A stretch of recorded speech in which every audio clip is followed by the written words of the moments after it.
Women come to me convinced that strength training is going to hurt them, especially if they follow the advice to lift heavy. Bad knees, old injuries, and just, well, getting older. I get it. I get where that concern can come from. I mean, I had a knee that I could barely bend thanks to arthritis and an old hip injury that had come back to haunt me. But I'll tell you, strength training is what fixed them. And I've helped hundreds of women get started in midlife. Many of them are in their 60s and 70s, and they've been able to ramp up to lifting heavy for them safely. So if you're sitting there thinking that strength training is somehow risky or just not for someone in your situation, then this is the episode for you. By the end, you'll understand exactly why strength training is safe regardless of what your starting point is. So the reason that strength training is so safe is it can be completely tailored to you. You choose the exercises that work for you. You choose the weights that are appropriate for you. You go at the pace that works for you. You take rest periods according to what works for you. You recover for the number of days that works for you.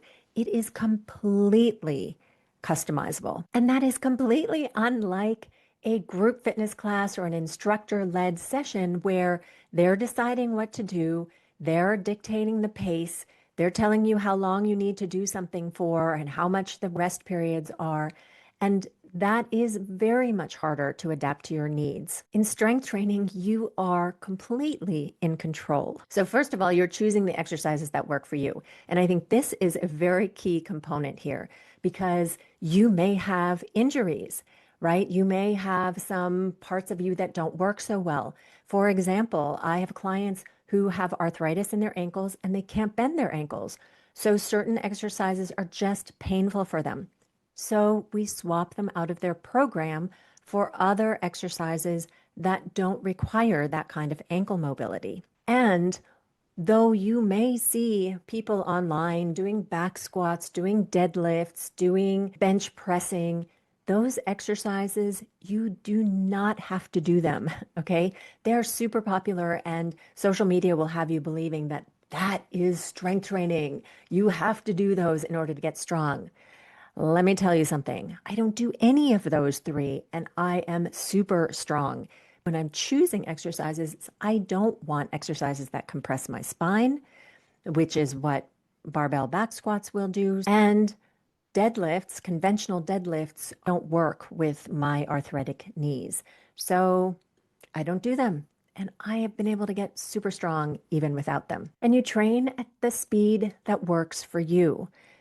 And this is something that I've heard over and over again from women who have joined my programs. They're like, oh, I've been going to these follow along things, and the pace was just too fast for me. I couldn't be sure that I was doing the exercises properly, that I was maintaining the form.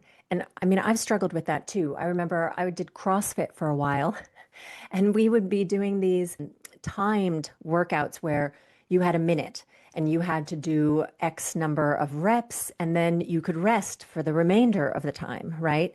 And then when the next minute started, you needed to start your next set. Well, I'm a stickler for form. So I was doing my reps really carefully, making sure I was doing full range of motion properly, not skimping. And so I was ending up with this problem where I really didn't have much rest at the end. And the instructor, I told her after, I end up with like no rest period. And she said, yeah, but that's because you're doing the exercises all so correctly.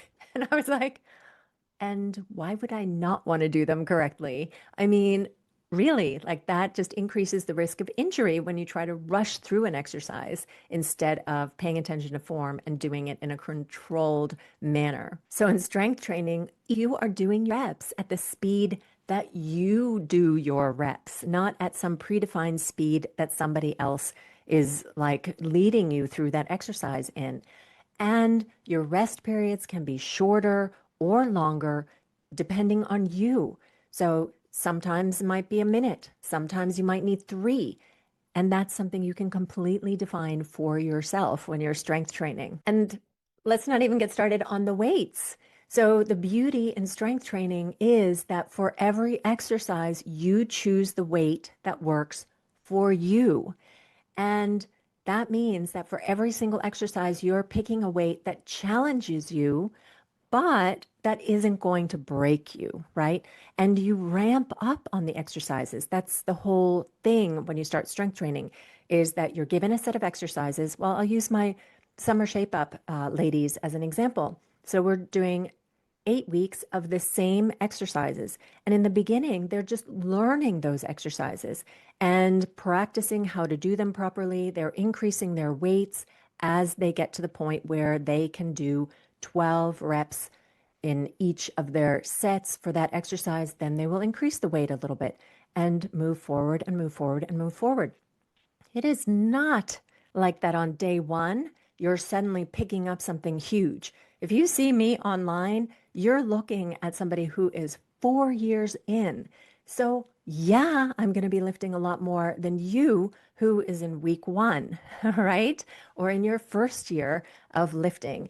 And that's the way it should go, right? And when you hit year 4, you may be where I am, or you may be in a different place than I am, because our journeys are going to be very, very individual, depending on how consistently you train, how much you're applying progressive overload, whether you have to take breaks, whether you get sick, whether you're eating enough protein, whether you're on a diet, all kinds of individual things. Strength training is just so individual. And then recovery, that is individual too. So you want at least a day of recovery between training the same muscles. But for example, I've noticed, and some of my other clients have noticed, that having 2 days off works better. You come back in more recovered and you're able to train harder in the next session. So as you can see, from like every aspect of your training session, you completely customize it to you. From the exercises that you do, the weights you're lifting, the speed of your reps, the length of your pauses, your breaks between reps, and your recovery days. It is all about you. Injuries, okay? Injuries and age-related things, those are not a problem either. Our bodies aren't 20 anymore. We have old injuries, may have arthritis. We may have done something to ourselves, right? We may have fallen or whatever, and something has happened. And the beauty of strength training is that you can adapt your training so that you keep working the things you can work and you adjust away from the things that you can't do. So, for example, when my arthritic knee blew up, I wasn't able to bend it. So I adjusted my training so that I was doing smaller range of motion work. And little by little, as my leg got stronger, my knee was getting more support, then I was able to do greater and greater range of motion. And yeah, my knee is still something that I can't just swap to a different exercise just like that. I have to slowly build up to that. And that's something I know about myself. And I'm able to do that because I can adjust my training to suit me. And then I had an old hip injury from way back when I was like a little girl and I dislocated my hip. It had come back to haunt me. And it turned out that the answer to it was really to strengthen my glutes and my hamstrings in particular. So once I started strength training, I got rid of that weakness in my body too. I had surgery, so I wasn't able to train my upper body for a couple of months, but I continued to train my lower body. So there's always modifications you can do. And if you do have an injury, something that's niggling, then please do see a physical therapist because they'll be able to tell you where you need to lay off of it for a while and where it is something that you need to train it in a specific way. And then you can add those exercises into your programming. So, for example, one of my friends has dislocated her shoulder twice in group fitness classes doing like side planks and these kinds of things. And the solution there was to start strength training to strengthen her shoulder muscles. But she had specific shoulder exercises that her physical therapist gave her to do. So please do not let injuries, arthritis, these kinds of things stop you. It's not like it's a yes, you can strength train everything, or no, you should do nothing. You can find some happy mediums and be able to at least strengthen the parts of your body that can be strengthened. But there are a lot of injuries where it is a good idea to train. I mean, I remember Back in high school, when people would tear their ACL, it was like, nope, they had to be immobilized for a long time. But by college, they had their knee surgery, and the next day they were on the sideline working out with our physical therapist. So things have really changed over time. And a lot of times, movement and strength is medicine for those injuries that we have. But speak to your doctor or physical therapist if you have any injuries or any kind of issues with your body before you start strength training that part of your body. Okay? So you want to make sure it's okay. I've had my knee checked by an orthopedic surgeon and my hip by a physical therapist. So I did my due diligence before starting to train to make sure. And age is not something that should stop you either. You can start strength training at any age. From being a child nowadays, they really have done more research, and it is safe for children to strength train all the way until, the oldest adults. I think a great example and such an inspiration is Joan. Train with Joan, look her up in social media.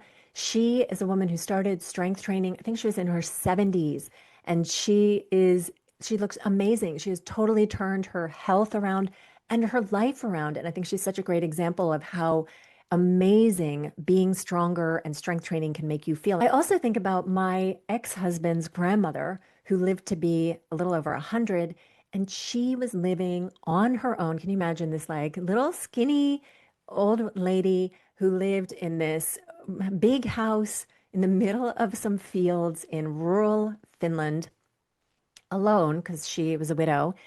And we would go visit her because her house was near the summer cottage. And the reason why she was able to continue to live all by herself was that she was maintaining her strength. She would get out her little dumbbells every time we went over there, and she would show the little exercises that she was doing to maintain her strength so that she could lift the plates down and put them back up into the cabinets, and she could get off the toilet seat and all the things that you have to be able to do, get in and out of bed. And she was well into her 90s. And let me tell you, she was not strength training from youth. She started as an older woman. And I've had plenty of women in my programs who have started in their 60s and 70s. And the thing is that you start where you are and you ramp up from there. You don't start at my weights. You don't start at my pace because I'm ahead of where you are. You start where you are at. Whether you've been an athlete your whole life or whether you have been a self-proclaimed couch potato, it is safe to do because you control the stimulus that you're giving your body. You have so much control. All right, and I totally get that this may still feel really scary. My father, who is 85, he's a former athlete. He always ran. He would go to the weight room at his workplace. And now he's had trouble walking, and I've been encouraging him to start strength training. We went to see a physical therapist who gave him some exercises, which are literally the same exercises that are in my program. And I was like, Dad, you need to start doing these.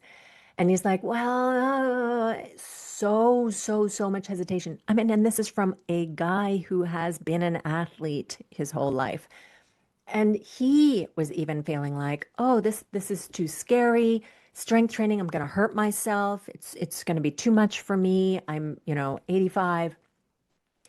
So I went to his house and I was like, okay, let's do these exercises together.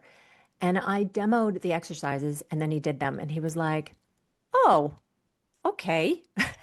These, these aren't bad at all. I can do these because they were literally like sitting down at a chair and getting up. That is a box squat, doing these Superman things on the floor to strengthen his back. So they are not crazy mysterious, but somehow it may be that you, just like my dad, have in your head that no, it's scary, it's scary. No, I'm gonna break myself. No, it's for younger people and for those guys, that are in the weight room. And that is why I have Lift It, which is a 10-day kickstart into strength training. It's got short workouts so you can experience strength training and see that it is 100% something you can do.